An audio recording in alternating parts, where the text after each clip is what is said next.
Ons is bly jy kuier hierdie week saam met ons by Inspireer, waar ons praat oor waarheid en leuns. En dan kom Johannes 8 en leer ons dat die duiwel is die vader van leuns. En sy plan vir my en jou lewe het nog nooit verander nie. In Johannes 10 vers 10 konkludeer Jesus dit in as hy sê, die dief kom net om te steel, en te slag en te verwoes.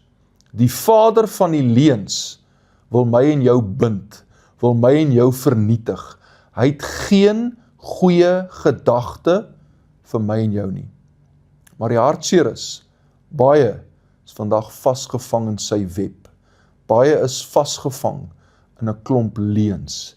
En is net die waarheid, Jesus Christus, wat ons kan vrymaak van sy leuns.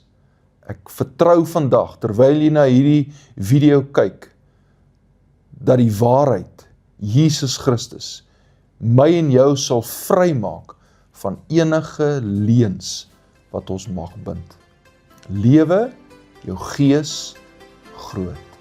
Bless you.